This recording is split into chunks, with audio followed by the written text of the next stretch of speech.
Bonsoir à tous, bienvenue dans un laboratoire unique au monde qui s'appelle Généton. Et nous allons inaugurer une semaine très particulière organisée par l'AFM Téléthon dans le cadre de la Fête de la Science. Alors vous le savez sans doute, la Fête de la Science c'est du 2 au 12 octobre. Et d'habitude nous ouvrons nos laboratoires, nous intervenons un petit peu partout en France, en direct auprès du public, mais crise sanitaire oblige.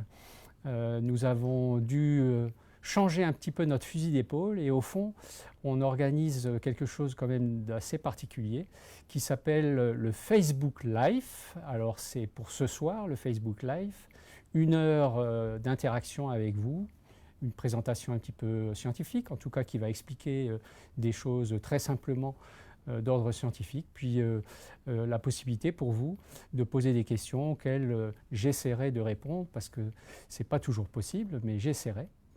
Et puis on continuera les jours suivants par des apérolabos au même moment, à 18h30, et ceci du 5 au 10.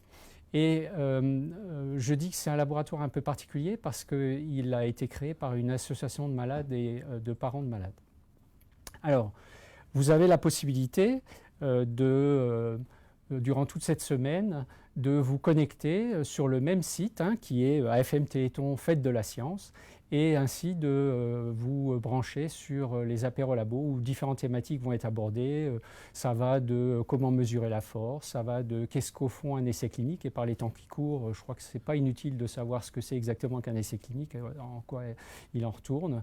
On parlera aussi de thérapie génique, de certaines maladies, beaucoup de thématiques très différentes que vous pourrez pêcher. Il y en aura 21.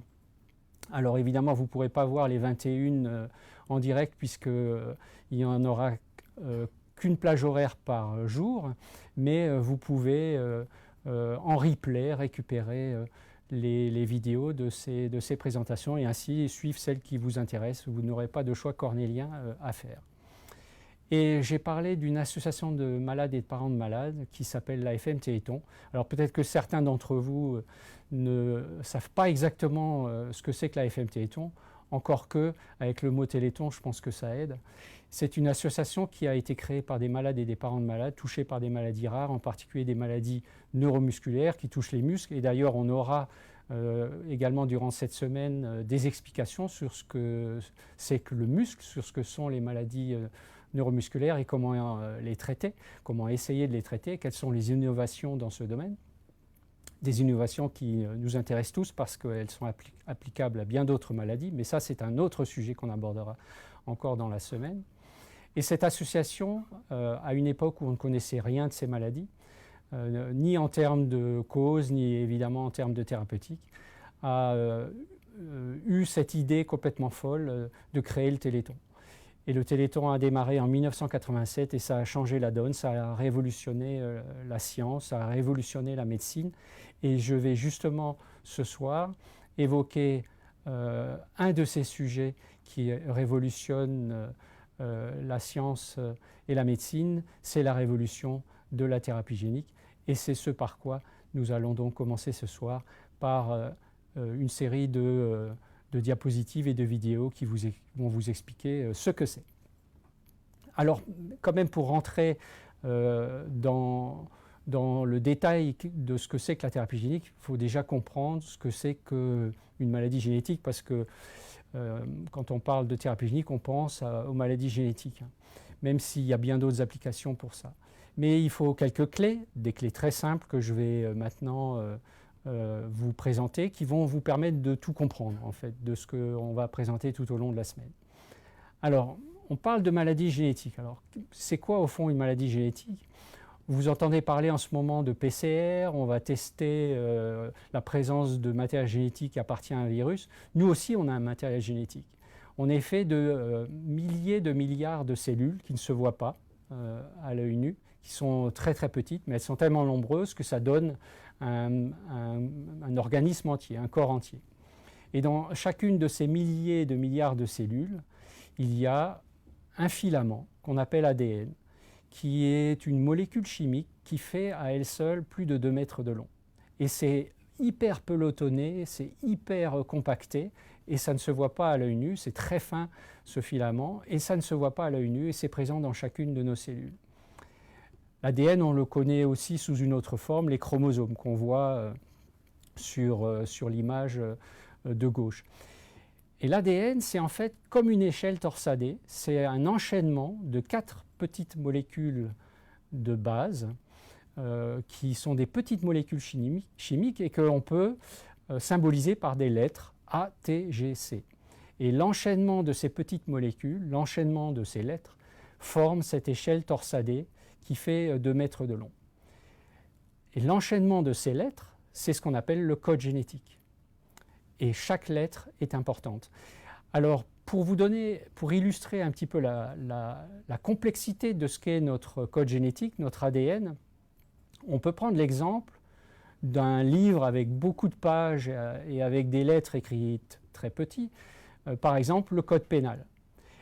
Et je pourrais poser la question, à votre avis, combien y a-t-il de lettres dans le code pénal? Alors, inutile de quitter la session et d'aller sur Internet chercher le résultat, je l'ai pour vous. Il y a 1 200 000 lettres qui sont imprimées dans un volume du code pénal. Maintenant, combien y a-t-il de lettres dans le code génétique? Combien de ces molécules chimiques se succèdent pour former l'ADN? C'est ATGC et chacune ayant un ordre bien précis. Eh bien, il y en a 6 400 millions. Autrement dit, 5300 volumes du code pénal. Maintenant, imaginez que la première cellule, l'œuf, celle qui va donner ensuite l'embryon, le fœtus et l'être entier, la cellule va se diviser pour donner 2 cellules. Puis, ces 2 cellules vont se diviser pour donner 4 cellules, 8 cellules, etc. À chaque division, il faut que l'ADN qui est contenu dans la cellule soit recopié à l'identique. Il faut que chacune de ces lettres, ces ATGC, ces 6 400 millions de lettres, soit recopiées à l'identique. Alors, si maintenant vous demandez de prendre 2-3 pages de ATGC, des lettres qui se succèdent dans tous les sens, et de recopier ces 2-3 pages à l'identique, forcément, vous allez faire des erreurs. Je ferai des erreurs. Une lettre qui manque, une lettre en trop, je vais peut-être manquer une ligne. Il va y avoir des anomalies. Alors imaginez si on vous demandait de recopier 5300 volumes du code pénal à l'identique sans faire d'erreur, évidemment c'est littéralement impossible et la nature fait elle-même des erreurs. À chaque fois qu'une cellule est recopiée, que l'ADN est dupliqué, répliqué, donc copié à l'identique, il ne sera pas complètement à l'identique et il va y avoir des erreurs. Et en fait, nous sommes truffés d'erreurs. Notre patrimoine génétique, il est plein de ces fautes d'orthographe, parfois des chapitres entiers qui peuvent manquer, ou des lettres en trop, des lettres en moins, ou des lettres qui ne sont pas les bonnes. Un A qui va être remplacé par un T là où il ne faut pas. Et donc, tout ceci, dans la plupart des cas, n'a aucune conséquence. En fait, nous avons des millions de variations génétiques entre nous. Et ces millions de variations génétiques, ça fait qu'on peut être de tailles différentes, on peut avoir des couleurs de cheveux différentes, etc. Ou ça ne peut avoir strictement aucun impact.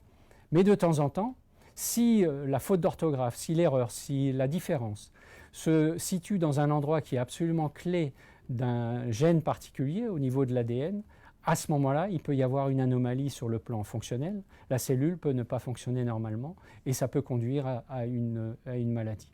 Et en réalité, chacun d'entre nous, qu'on soit bien portant ou pas, on est porteur au moins d'une centaine d'anomalies génétiques susceptibles de provoquer une maladie génétique héréditaire. Nous sommes tous porteurs, chacun d'entre nous. Et ça conduit, dans la plupart des cas, à des pathologies que l'on dit rares. La majorité des maladies rares sont des maladies génétiques. Et la majorité des maladies génétiques sont des maladies rares. Alors, ce terme rare, il est très trompeur, parce qu'on pense que finalement ça concerne peu de monde. En réalité, les maladies rares sont très nombreuses. Parfois, elles concernent très peu de monde. J'ai en tête une maladie comme la progéria qui se caractérise par un vieillissement prématuré et qui concerne 2 à 3 cas à l'échelle de notre pays. Mais le fait qu'il y ait beaucoup de maladies et que certaines d'entre elles concernent finalement pas si peu de monde que ça, bien fait que rien qu'en France, c'est 3 millions de personnes qui sont concernées par une maladie rare. C'est 350 millions de personnes dans le monde, donc un vrai problème de santé publique. Et vous imaginez lors du premier Téléthon, une période, un monde où on ne connaissait qu'une petite poignée de gènes responsables de maladies rares et pour la plupart de ces maladies, il n'y avait aucun traitement parce qu'aucune connaissance. Et il fallait des années et des années de travail pour essayer de trouver le gène responsable d'une maladie. 80% des maladies rares, ce sont des maladies génétiques. La plupart sont des maladies sévères, au moins la moitié d'entre elles sont des maladies extrêmement sévères. 2 tiers d'entre elles touchent les enfants. Et dans la moitié des cas, ce sont des maladies mortelles. Et parfois même avant l'âge d'1 an pour certains d'entre eux. Et je parlerai d'un exemple tout à l'heure d'une de ces maladies qui est mortelle très souvent avant l'âge d'1 an. Et au fond, quand je dis que les maladies rares, c'est pas si rare que ça, c'est la 3e cause de mortalité, davantage que le diabète et les maladies infectieuses réunies. Et ça représente 1/3 des décès chez les enfants. C'est ça les maladies rares, pas si rares que ça. Alors j'expliquais juste avant qu'il fallait des années pour trouver un gène. À l'époque, il fallait 10 ans pour un laboratoire de recherche pour essayer de rechercher l'aiguille dans une botte de foin pour aller trifouiller le génome humain et aller trouver la faute d'orthographe sans savoir exactement où elle pouvait se situer. Parmi ces 5300 volumes de livres contenant notre code génétique. Et donc, peu de laboratoires s'y intéressaient parce que ne pas être capable de publier ces résultats pendant 10 ans, c'est l'impossibilité de décrocher des subventions, par exemple. Et donc un laboratoire universitaire, académique, avait peu d'intérêt pour les maladies rares parce qu'il faut absolument qu'il publie ses travaux et ses résultats. Il ne peut pas se permettre d'attendre 10 ans. Et ne parlons pas de l'industrie qui avait probablement d'autres chats à fouetter que de s'intéresser à des maladies dites rares. Et c'est là que le laboratoire Généton, où je me trouve ce soir, intervient. Il a été créé en 1990 et sur un mode complètement nouveau. C'était là aussi une idée complètement folle, digne de l'idée du Téléthon. C'était de créer dans un laboratoire des robots qui allaient découper le génome humain, qui allaient faire avancer les connaissances, dresser un espèce d'inventaire, des cartes, les cartes du génome humain, pour en quelque sorte découper l'ADN en petits morceaux, des morceaux bien contrôlés, qui ensuite allaient pouvoir être étudiés par la communauté scientifique pour restreindre le champ d'investigation, pour trouver plus rapidement les gènes. Et là où les Américains se cassaient les dents, parce qu'il y avait un programme qui s'appelait le Human Genome Project, qui consistait à essayer de dresser ces cartes du génome et ensuite d'accélérer la découverte des gènes. Mais les laboratoires qui étaient répartis sur l'ensemble du territoire américain n'arrivaient pas à très bien collaborer, ce n'était pas suffisamment efficace et donc ils piétinaient. Et l'idée de créer un laboratoire avec des robots, d'avoir tout sur place, et puis de faire appel aux familles, où on allait faire des prélèvements de sang, parfois des prélèvements de muscles, où on allait pouvoir comparer au sein des mêmes familles ceux qui étaient malades et ceux qui n'étaient pas malades, et de faire marcher ces robots pour ensuite chercher ces aiguilles dans une botte de foin. Ça a complètement changé la donne. Et 2 ans après la création de Généton, les cartes du génome sont publiées par les équipes de Généton, mises à disposition gratuitement, sans brevet, de la communauté scientifique, remises on le voit sur la photo du milieu, à James Watson, prix Nobel, celui qui a découvert la structure de l'ADN et auquel ont été remises les cartes du génome. Et qui avait dit j'envie, Généton, j'envie ce que vous avez fait, ce que vous avez réussi à créer. Vous avez fait gagner 10 ans sur la recherche. Et effectivement, depuis, on a découvert des milliers des gènes responsables de maladies génétiques et ça a permis ensuite d'accélérer la recherche de thérapeutiques. Et la thérapeutique qui tombe sous le sens, quand on parle de maladies génétiques, c'est la thérapie génique. C'est d'essayer de délivrer dans les cellules malades une version saine du gène qui est défectueux. Autrement dit, un tout petit, mais alors tout petit, morceau d'ADN, une petite partie de l'ADN.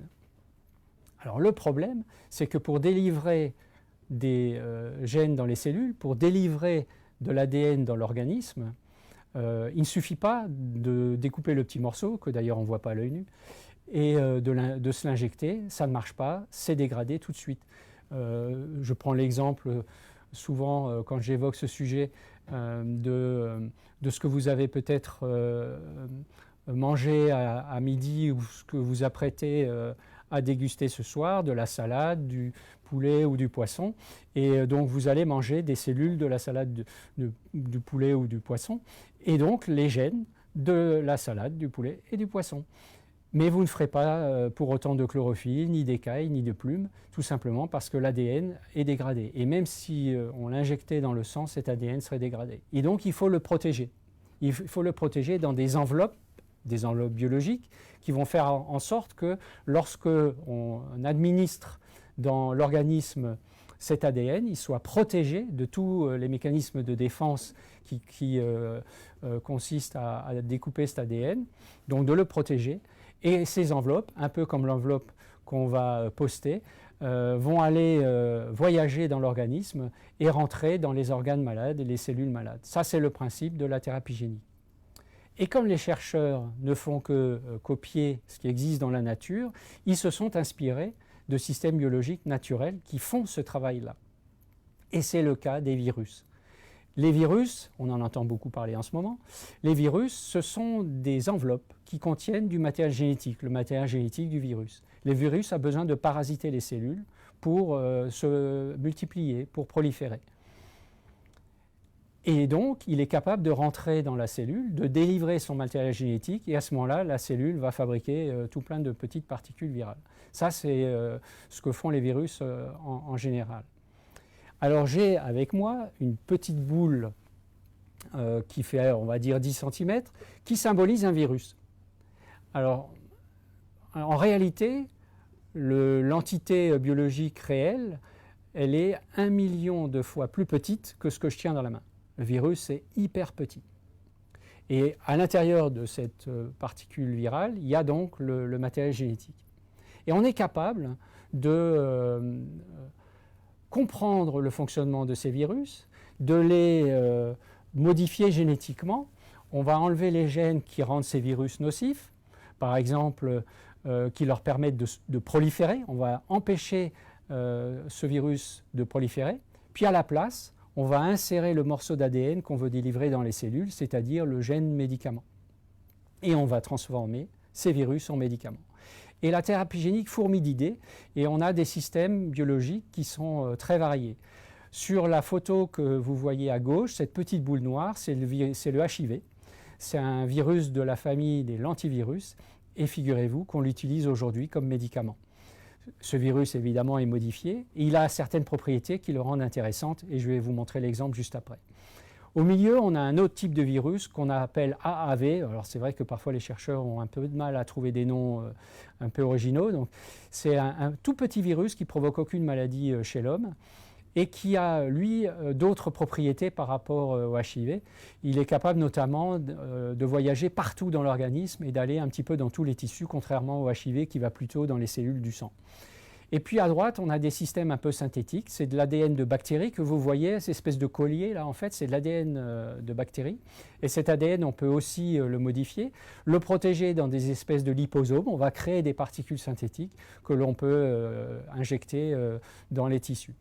Et donc, on a toute une panoplie de systèmes qui vont s'adresser à des tissus différents et à des pathologies, le cas échéant, différentes. Alors, la thérapie génique, c'est un concept qui existe depuis les années 40, sans qu'on connaisse encore l'ADN, sans qu'on connaisse les virus, mais on commençait à penser que peut-être qu'un jour on serait capable de guérir des maladies génétiques. Mais c'est vraiment au tout début des années 90 que ce concept a commencé à se transformer en réalité, notamment par le biais d'une série d'essais cliniques. Le tout premier essai clinique, il a concerné une maladie du système immunitaire, ce qu'on appelle la maladie des bébés bulles. C'est une maladie, il y a toute une série de maladies génétiques qui se traduisent par une anomalie du fonctionnement du système immunitaire. Les enfants qui sont atteints ne peuvent pas se défendre contre les microbes, ne peuvent pas respirer l'air ambiant parce que l'air ambiant est plein de microbes. Ils ne peuvent pas toucher des surfaces parce que c'est plein de microbes. Et un rhume peut les tuer. Leur système immunitaire ne permet pas de se défendre contre ces micro-organismes. Et le principe de la thérapie génique a consisté à prélever chez ces enfants des cellules de la moelle osseuse, parce que c'est là que se trouvent toutes les cellules qui donnent naissance aux cellules du sang, les globules blancs en particulier, qui sont les intermédiaires de notre immunité, qui sont les agents qui combattent notamment les micro-organismes. Et donc, ces cellules de la moelle osseuse, on peut les modifier génétiquement dans des boîtes de culture en les mettant en présence d'un virus qui est capable de rentrer dans ces cellules, et c'est le cas précisément des virus comme l'antivirus, le HIV. Et ensuite, lorsque ces cellules sont corrigées, on les réinjecte aux malades par voie intraveineuse. Ces cellules vont recoloniser la moelle osseuse et vont commencer à permettre à cette moelle osseuse de fabriquer des globules blancs fonctionnels. Et c'est ce qui a produit les premiers résultats très spectaculaires, mais il a fallu attendre une bonne dizaine d'années avant que cette méthode soit mise au point. Et les pionniers dans ce domaine, c'est en particulier des chercheurs à l'hôpital Necker, Alain Fischer, qu'on voit en haut à gauche, et puis également en Italie, Maria Grazia Roncarolo, qu'on voit en bas à droite, et qui ont mis au point vraiment cette thérapie qui marche chez les enfants, puisque c'est un traitement unique. Ces enfants vont pouvoir sortir de leur bulle stérile, puisque leur système immunitaire ne fonctionne pas, ils sont confinés dans des bulles où l'air est filtré, la nourriture est stérilisée. Ces enfants, en quelques semaines, peuvent sortir de leur bulle et commencer à mener une vie normale. Maintenant, on a plus de 20 ans de recul, des enfants qui sont devenus des adultes, qui n'ont besoin d'aucun autre traitement. Ils ont été traités il y a 20 ans et c'est terminé.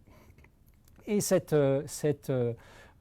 technologie-là, qui doit beaucoup d'ailleurs au Téléthon, parce que c'est grâce aux moyens du Téléthon que ces essais ont pu être menés et ces vecteurs, ces transporteurs de gènes ont pu être mis au point.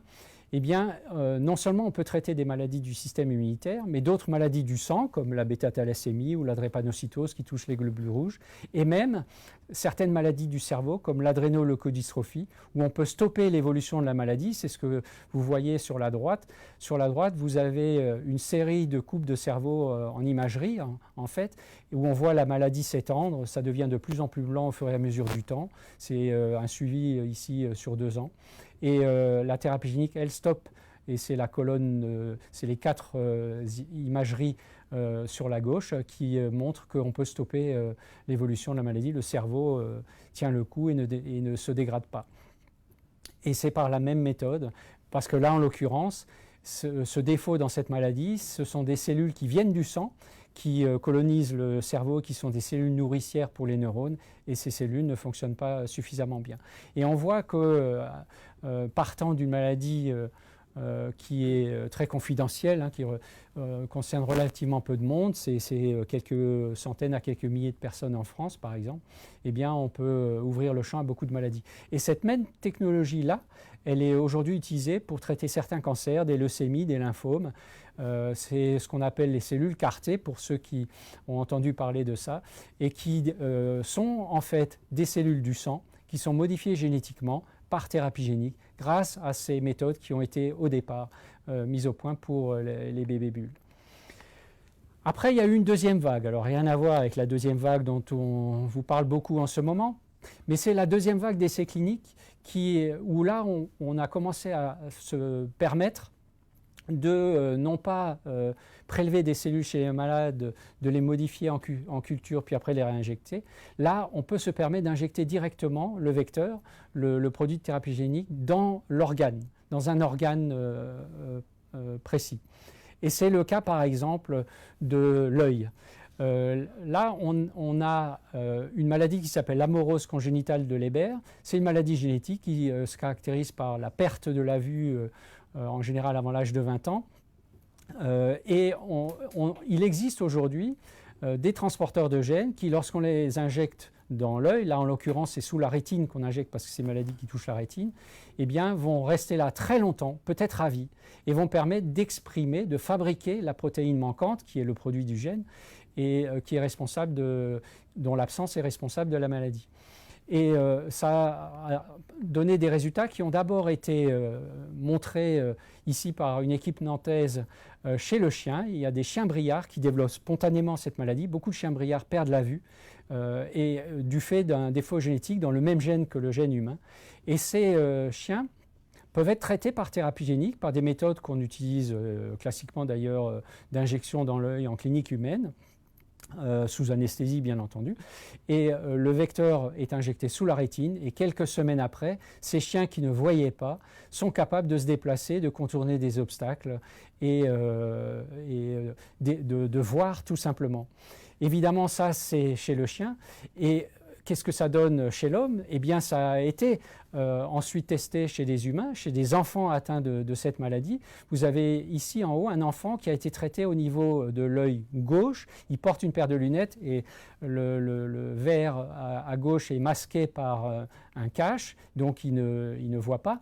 Il ne voit pas du fait de sa pathologie. Et il ne peut pas se déplacer, il y a un petit parcours avec des flèches au sol et des obstacles. Il ne peut pas trouver son chemin parce qu'il ne voit pas. Et lorsqu'on enlève le cache sur son œil qui a été traité, on peut constater que cet œil fonctionne parce qu'il arrive à se déplacer. Et c'est devenu un médicament qui a été reconnu par les autorités de santé, et qui permet de traiter cette pathologie. C'est un des tout premiers médicaments de thérapie génique au monde. Le tout premier, c'est ce médicament contre la maladie des bébés bulles dont j'ai parlé avant, et celui-ci est arrivé peu de temps après. Maintenant, on peut aller encore un cran plus loin. Et grâce aux outils qui ont été perfectionnés de délivrance des gènes, ces vecteurs, on peut se permettre d'injecter directement dans le sang des transporteurs de gènes capables d'aller dans toutes sortes de tissus, le foie, les muscles, le système nerveux, et maintenant d'ouvrir le champ à beaucoup d'autres maladies.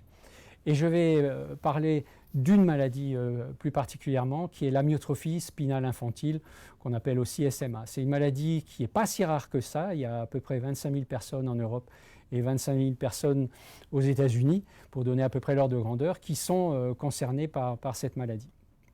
Elle touche aussi bien les garçons que les filles.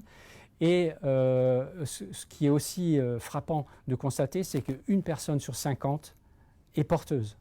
On est porteur, peut-être que je l'ai, je n'en sais rien, peut-être que vous l'avez, vous êtes peut-être porteur du gène responsable de cette maladie. Maintenant, il faut que les deux chromosomes soient touchés, il faut que les deux versions du gène soient touchées pour que la maladie se déclare, mais ça, c'est le hasard de la nature qui peut arriver à ça.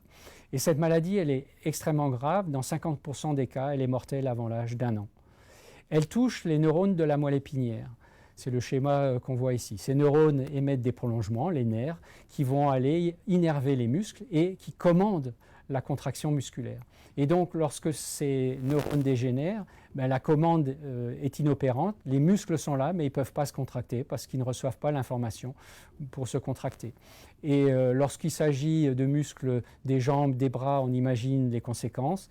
C'est l'impossibilité de bouger. C'est vrai aussi des muscles respiratoires. On a besoin du diaphragme, des intercostaux pour ouvrir et faire bouger notre cage thoracique pour inhaler et expirer.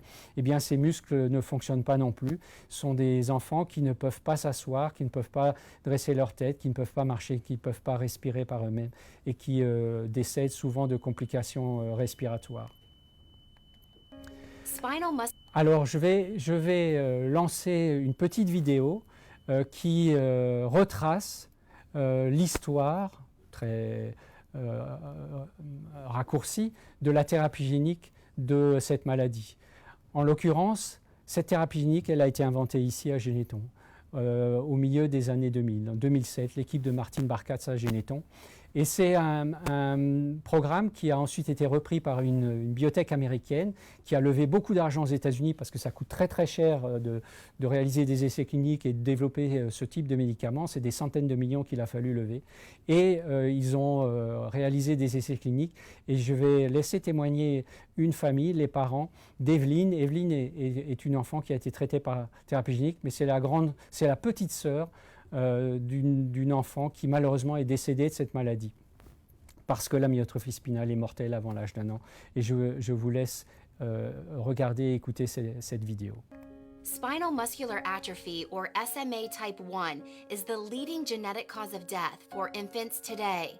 A devastating fact this family knows all too well. Our first daughter, she was diagnosed with SMA type 1 at 6 months of age, and she passed away at 15 months old. This is a disease that is devastating for infants. A large percentage of patients die before 1 year of age, but 95+% are gone, unfortunately, by age 2. SMA rapidly robs babies of their ability to move, talk, swallow, and eventually breathe. When Milan and his wife Elena found out they were pregnant with their second child, Evelyn, they prayed for a healthy baby. Unfortunately, that was not the case. When she was born and the results came back and found out she was positive for SMA type 1, and we both kind of just broke down. We found out about the clinical trial here at Nationwide Children's Hospital. This is really the first time that we've been able to apply gene therapy to any neuromuscular disease. Today was a very special day for Evelyn. She was given genetic therapy for her missing SMN gene. Babies with SMA are missing a gene vital for development. Through a one-time injection, gene therapy replaces this missing gene. For Evelyn, this gene therapy worked. We start seeing changes as early as 2 months after treatment. She started to push, and she started to get more active, holding her head up. And a little after 3-4 months, she rolled over on her own. Now 3-year-old Evelyn challenges Dr. Mendel to a dance-off at her annual follow-up appointment. She comes back after 3 years, and she runs up to me and hugs me and says, "Dr. Mendel, I love you." I forget that she has SMA. This is a healthy girl, and she does everything that a normal 3-year-old child would do. Something like that has never been achieved before. With our first daughter, it was just devastating to lose a child. You lose all dreams you had for their future. And now we can actually save for college.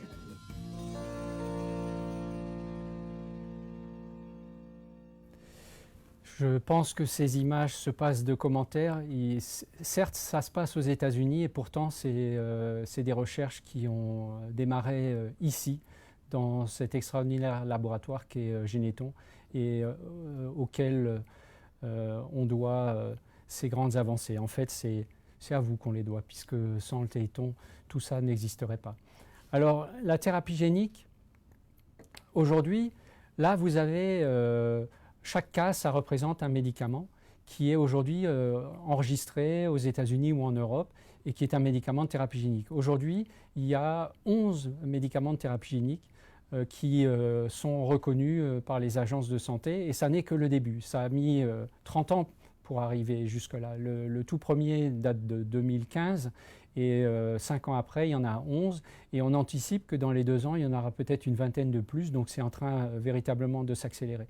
Ce qui est intéressant aussi de constater, c'est qu'il y a beaucoup de ces produits qui sont en essais cliniques très avancés, ce qu'on appelle les essais de phase 3, qui sont des essais à grande échelle, et aussi bien dans des maladies rares que dans des pathologies fréquentes, notamment les cancers, et en fait 60% de ces nouveaux médicaments sont appliqués au cancer ou dans des maladies, pour des maladies infectieuses ou des maladies cardiovasculaires. Alors je suis allé sur le site, c'est aussi un clin d'œil avec l'actualité, je suis allé sur le site de l'OMS, l'Organisation mondiale de la santé, qui référence tous les essais cliniques et précliniques contre la Covid, donc contre le coronavirus. Il y a 35 essais en clinique. Et puis, il y en a 145 qui sont au stade préclinique, c'est-à-dire la recherche vraiment très avancée et juste avant le début des essais cliniques. Et bien, sur les 35 essais cliniques, il y en a 16 qui utilisent des vecteurs de thérapie génique. C'est en fait de la thérapie génique appliquée au vaccin contre le coronavirus. Et sur les 145 en préclinique, il y en a 60. Autrement dit, pratiquement 40% des programmes qui consistent à échafauder des vaccins de nouvelle génération appliqués au coronavirus contre la Covid-19, eh bien, c'est des technologies de thérapie génique. Alors, ça va vraiment dans tous les domaines, la thérapie génique. Alors, on a maintenant un obstacle qui est un obstacle industriel. C'est-à-dire qu'il faut être capable de produire ces vecteurs à grande échelle. Et j'ai pris l'exemple du vaccin parce que ce qu'on injecte très souvent dans les vaccins actuels, ce sont des particules virales. C'est le virus responsable de la maladie, mais qui est tué ou atténué. Et en général, ce qu'on injecte, c'est l'équivalent d'1 million de particules virales sous la peau, en sous-cutané ou en intramusculaire. Mais quand on s'adresse à une maladie comme la myotrophie spinale ou la myopathie de Duchenne qui touche l'ensemble de la musculature, il faut injecter des doses beaucoup plus élevées de vecteurs, de virus. C'est 1 milliard de fois plus de particules virales qu'on injecte pour traiter ce genre de maladie. Et là, il faut être capable de produire à grande échelle. Alors, vous imaginez, on parle parfois de pénurie de production de vaccins. Et là, il faut en produire 1 milliard de fois plus. Et pour un très très grand nombre de maladies, c'est, comme je le disais tout à l'heure, 350 millions de personnes dans le monde. Donc là, on est face à un vrai problème industriel. Alors, c'est une diapo très compliquée, mais c'est juste pour expliquer que produire des particules virales en thérapie génique, c'est très compliqué. Il faut du matériel génétique, il faut transporter ça dans des cellules. C'est les cellules qui vont se mettre à fabriquer ces virus. Ensuite, il faut collecter tout ça et puis le purifier. Alors, j'ai ici une petite boîte de culture. Là, on a de quoi traiter lorsqu'on cultive des virus pour la thérapie génique, on aurait de quoi traiter quelques cellules en recherche. Ensuite, si on veut traiter une souris, là, on va utiliser des systèmes un peu plus gros. Et avec ça, on aurait peut-être de quoi traiter une souris. Maintenant, si je devais cumuler ces boîtes de culture pour traiter un enfant atteint par exemple de myopathie de Duchenne, il faudrait la hauteur de la tour Montparnasse. Autrement dit, ça n'est pas absolument pas possible d'utiliser ces méthodes-là. Il faut des fermenteurs, c'est ce qu'on voit sur la photo, il faut des cultures en fermenteurs et il faut des gros fermenteurs et des systèmes biologiques très très performants. Et c'est tout le défi que l'on a aujourd'hui pour pouvoir mettre à disposition ces traitements pour tous les malades. Voilà, on a un peu retracé l'histoire de la médecine au fond. Et cette histoire de la médecine, elle est passée par Généton, elle est passée par le Téléthon, elle passe par vous. C'est la découverte des gènes, la mise au point de produits de thérapie génique et puis leur validation dans un certain nombre de maladies et puis maintenant dans de plus en plus de maladies. Et l'histoire de la médecine, elle est passée par des hauts et des bas. Au début, tout le monde pensait que ça allait révolutionner la médecine, puis il y a eu des problèmes, il y a eu des difficultés, il y a même eu des décès dans certains essais qui ont jeté beaucoup de doutes sur la thérapie génique, mais cette histoire, elle a existé pour toutes les familles de médicaments qui ont été mises au point en médecine, ça a toujours été comme ça. Et puis petit à petit, la recherche progressant, les preuves de concept sont réalisées, les preuves que ça marche sont faites, et la thérapie génique a mis 30 ans pour arriver où elle en est aujourd'hui, comme avant elle, les transfusions sanguines, les anticorps monoclonaux, tous ces médicaments que l'on connaît. Alors, ça, c'est la première partie de notre Facebook Live. C'était les explications, qu'est-ce que c'est que la thérapie génique. Puis on a une deuxième partie qui est vos questions. Et je sais qu'il y a des questions qui sont posées et auxquelles je vais essayer de répondre. Et alors là, j'ai l'équipe de choc, Christophe Piton, qui qui réceptionne vos questions et qui va ensuite me les retranscrire. Et Gilda de Bossard, sans lequel ces images ne vous seraient pas parvenues. Et voilà, maintenant la parole est à vous et je vais essayer de répondre à vos questions. Merci Serge et bonsoir à tous. Beaucoup de questions posées ce soir, mais avant tout pas mal aussi de commentaires super positifs de gens qui sont ravis d'échanger avec toi ce soir, Serge. Et beaucoup de remerciements à travers toi aux chercheurs. On a Rivka, on a Marie-Josée des Vosges, on a Françoise, Benoît. On a également un certain Jamy qui nous dit que c'est très explicite, tes explications. Alors je ne sais pas si c'est le Jamy de la télé, mais ce serait peut-être une validation en tout cas. Et plusieurs questions qui tournent autour des avancées sur un certain nombre de maladies. Alors si tu veux, je te les communique. Donc on nous pose la question sur la myopathie de Becker, sur la myopathie de Duchenne, sur la maladie, la dystrophie de Steinert. On nous pose également une question autour du déficit en transporteur de riboflavine et enfin de l'ataxie de Friedreich. Voilà, on a un premier groupe de questions autour des avancées sur ces maladies-là. Alors, je vais pas procéder tout à fait dans le même ordre. Et puis, si j'oublie une de ces maladies, tu me le rappelles. Je vais commencer par le déficit en transporteur en riboflavine.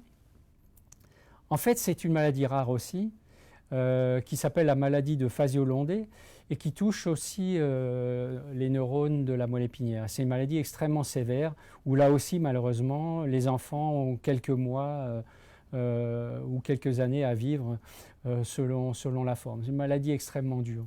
Et les neurones dégénèrent parce qu'il leur manque en fait une vitamine qui est la riboflavine.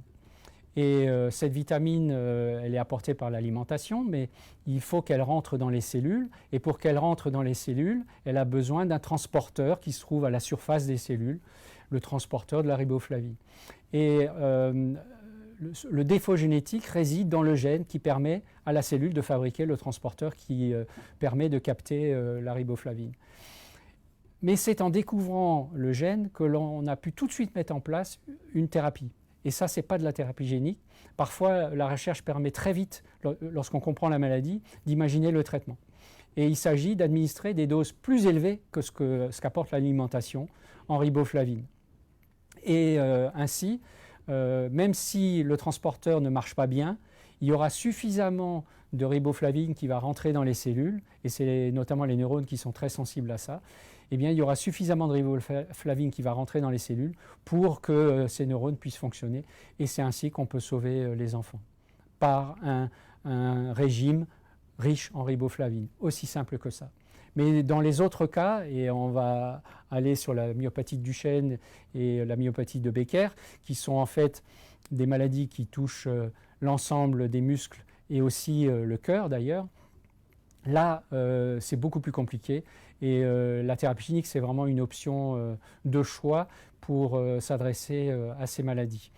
C'est le même gène qui est en cause, c'est en fait la même maladie, mais qui est plus ou moins marquée selon l'anomalie génétique qui touche le gène, parce que c'est le plus grand gène humain connu, c'est le gène de la dystrophine, et il peut y avoir des anomalies un peu partout dans ce gène, et en fonction de l'endroit concerné, la maladie peut être plus ou moins marquée. Et la thérapie génique, elle a mis des années à pouvoir se peaufiner. Au début, c'est une piqûre de moustique qu'on a faite en injectant très localement un vecteur, mais c'était vraiment le tout début, absolument indispensable pour pouvoir aller plus loin. C'était le pied qu'on mettait dans la porte. Et maintenant, on a des outils qui fonctionnent remarquablement bien, qu'on peut injecter dans le sang et qui vont dans l'ensemble de la musculature, les muscles squelettiques et aussi le cœur. Et il y a des essais qui ont démarré. Il y a aussi un essai qu'on va démarrer, que Généton va démarrer bientôt, puisque le dossier a été déposé à l'agence du médicament française, la NSM, en vue d'un essai clinique qui va s'adresser d'abord aux enfants qui n'ont pas encore perdu la marche, parce qu'il va falloir être capable de prendre d'effectuer un certain nombre de mesures assez simples comme une distance de marche, et puis qui ensuite pourront s'appliquer aussi pour les personnes non ambulantes, et aussi bien les Duchenne que les Becker. Alors tu étais aussi sur la dystrophie myotonique de Steinert. La dystrophie myotonique de Steinert, c'est une maladie très compliquée d'un point de vue génétique. Alors, on connaît le gène, on sait ce qui se passe dans la cellule, et il y a toutes sortes de stratégies thérapeutiques qui sont en train d'être explorées. La plupart ne sont pas encore au stade des essais cliniques. Certaines ont fait l'objet d'essais cliniques, et d'autres vont faire l'objet d'essais cliniques dans un avenir assez proche. Et là, en l'occurrence, on utilise des formes un peu particulières de thérapie génique qui consistent soit à corriger l'ADN directement, soit à administrer des molécules qui vont moduler le gène qui est en cause dans la maladie pour faire en sorte que ses conséquences ne soient pas délétères. Mais on est sur de la recherche qui est avancée et qui devrait faire l'objet d'essais cliniques dans les prochains temps. Quand je dis les prochains temps, c'est 1 an ou 2 à peu près. Et puis il y a l'ataxie de Friedreich.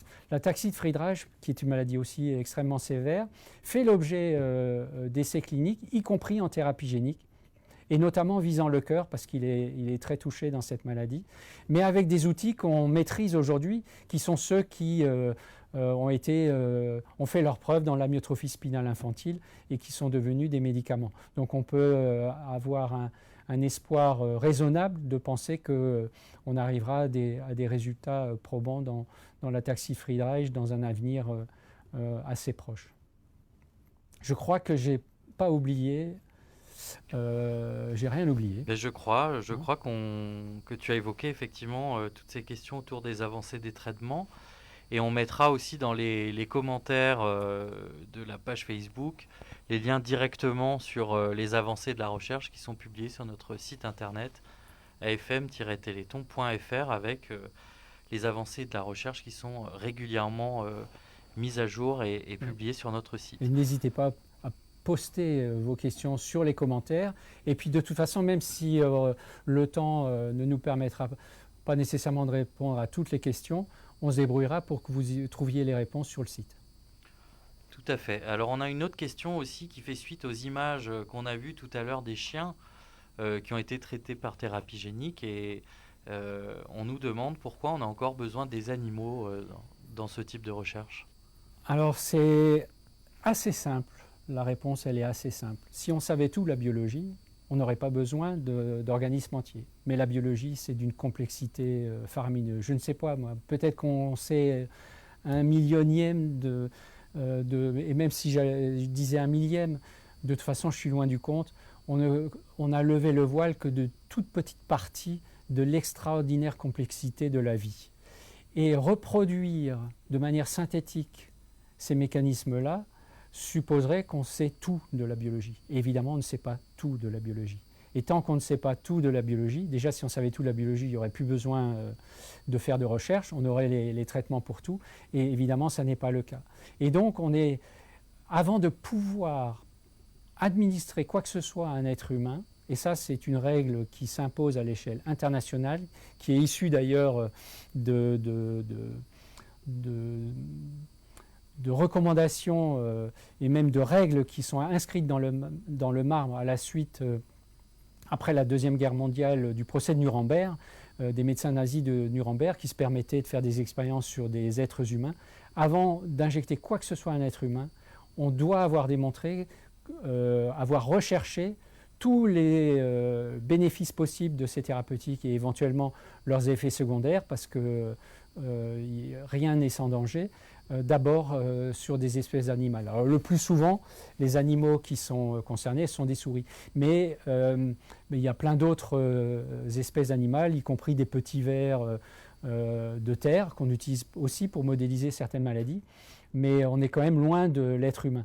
Et il arrive que des animaux développent spontanément cette maladie, et quand ça arrive chez des chiens, il n'y a pas de raison de ne pas traiter ces animaux, et de ce fait aussi d'apprendre en vue de l'administration de ces produits pour les êtres humains. Et c'est exactement ce qui a été fait pour l'amorose de Leber et dans d'autres pathologies pour lesquelles les chiens peuvent aussi développer des symptômes identiques et pour des raisons identiques, les mêmes gènes concernés.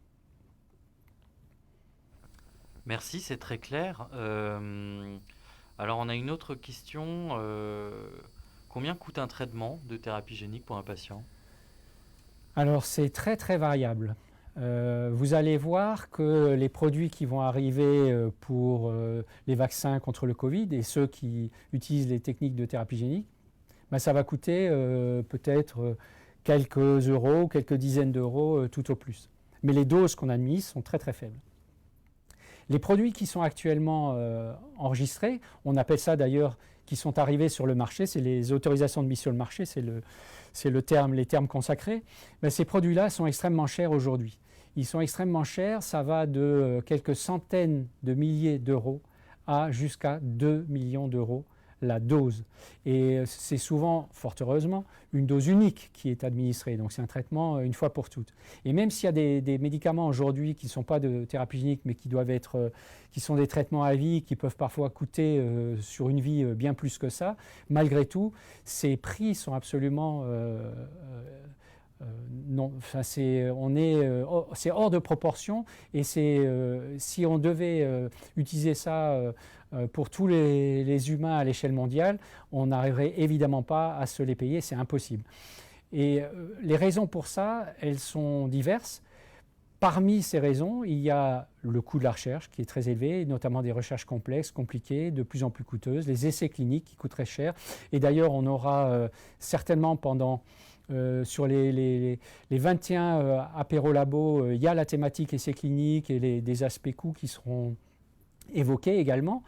Et donc tout ça, il faut l'amortir. Et quand vous l'amortissez pour un nombre restreint de malades, évidemment, c'est comme une voiture. Ça coûte cher de développer une voiture, mais si vous la vendez à des millions et des millions de personnes, vous amortissez le prix. Et par contre, si vous ne pouviez le vendre, entre guillemets, qu'à quelques dizaines ou quelques milliers de personnes, ça va faire très très cher la voiture. Et il en est de même pour la thérapie génique. Et l'autre aspect, c'est la production. Produire des doses énormes de produits de thérapie génique, c'est extrêmement cher. Et d'ailleurs, c'est un défi pour la recherche, un défi pour nous aussi maintenant, de mettre au point des technologies de rupture qui permettent de produire de manière très très efficace et pour un prix qui sera beaucoup plus abordable ces produits de thérapie génique. Et on y travaille, croyez-le bien, de manière très très forte depuis maintenant un certain temps, des années, et commencent maintenant à arriver des technologies qui vont permettre de gagner.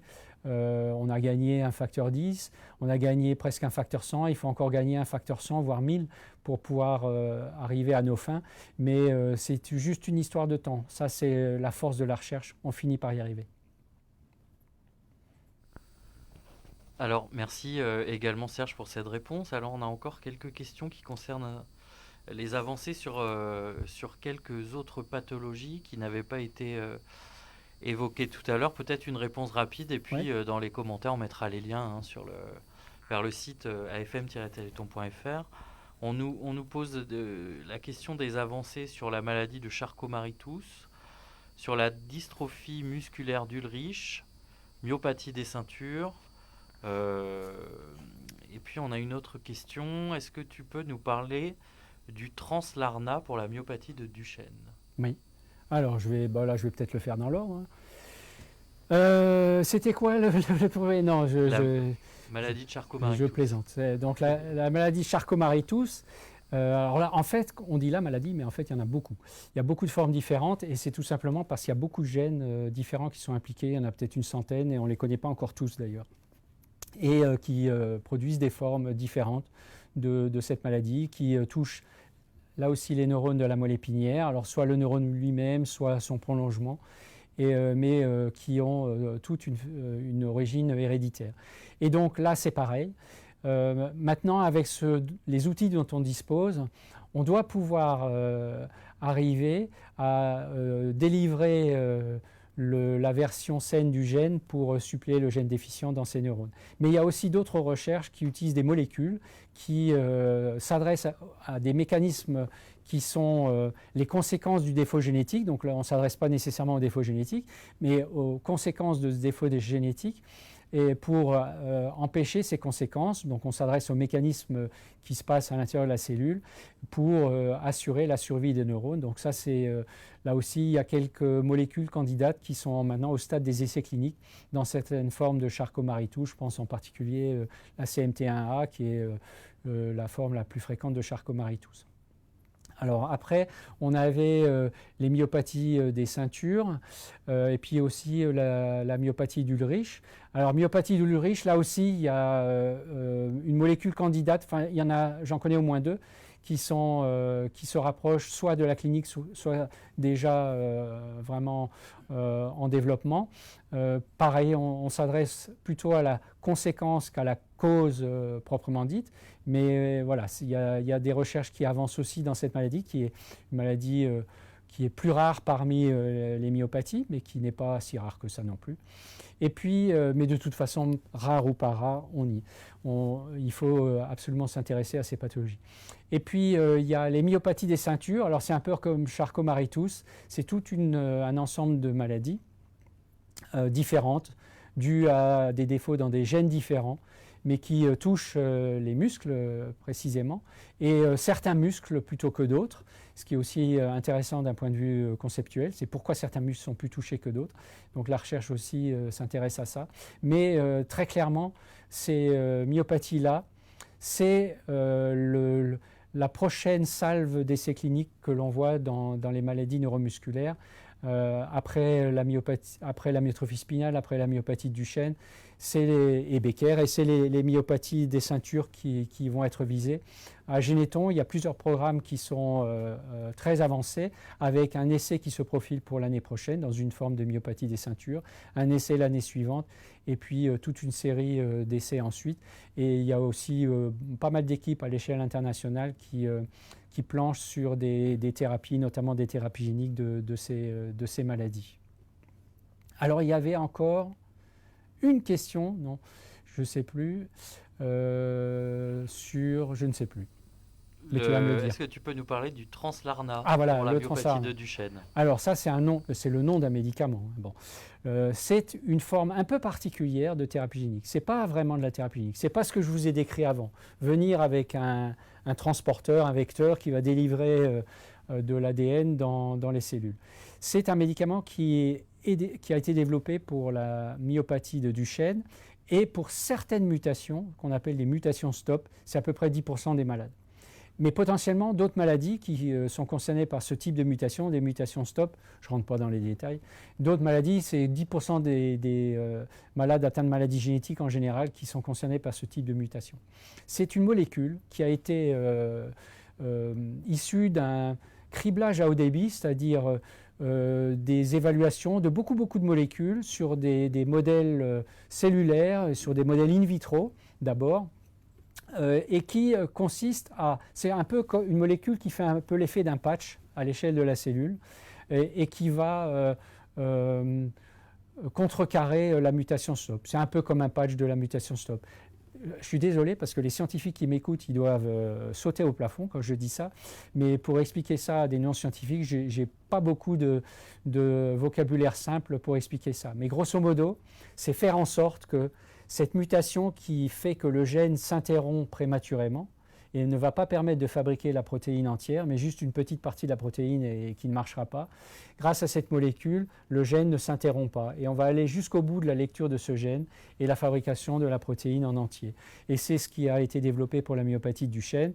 C'est une molécule qui marche, mais on va dire moyennement. Il y a d'autres molécules à trouver qui marcheront mieux, mais c'est déjà une avancée parce que ça a permis de démontrer qu'on pouvait faire un peu de dystrophine dans cette maladie et ça permet de freiner l'évolution de la myopathie de Duchenne et d'autres maladies maintenant. Voilà. Il y aura sans doute d'autres questions, mais on arrive presque au bout de notre heure. Oui, et on répondra à chacun et chacune, évidemment, dans les commentaires Facebook. Et merci à tous les internautes qui t'ont posé des questions ce soir, Serge. En tout cas, je ne sais pas combien ils sont, mais j'imagine qu'ils sont nombreux. Donc j'ai été très impressionné, moi, à l'autre bout de la caméra. Mais c'était un grand plaisir pour moi d'essayer dans ce laboratoire qui est vraiment... Généton, c'est l'histoire de la médecine qui s'est écrite ici, qui continue à être écrite ici. Alors vous avez d'autres rendez-vous, y compris avec des chercheurs de Généton tout au long de la semaine, dans plusieurs des 21 apéro-labos qui vous seront proposés, mais aussi des chercheurs d'autres bras armés, d'ISTEM qui travaillent sur les cellules souches, de l'Institut de myologie à la Salpêtrière qui travaille sur les maladies neuromusculaires, depuis la prise en charge des malades jusqu'aux essais cliniques et évidemment le suivi de ces malades tout au long de leur vie. Donc vous aurez l'occasion de voir les recherches qui sont effectuées dans ces labos. Et puis là aussi, finalement le prochain rendez-vous, ça va être dès demain soir, 18h30, pour votre premier apéro-labo, celui que vous aurez sélectionné. Puis vous pourrez en visionner d'autres, puisque sur le site de l'AFM Téléthon Fête de la Science, eh bien vous aurez la possibilité de cliquer sur les vidéos qui vous intéresseront et peut-être revenir en replay sur notre séance de ce soir que j'ai eu le très grand plaisir de présenter. Et puis rendez-vous les 4 et 5 décembre pour le prochain Téléthon. Merci à tous. Au revoir.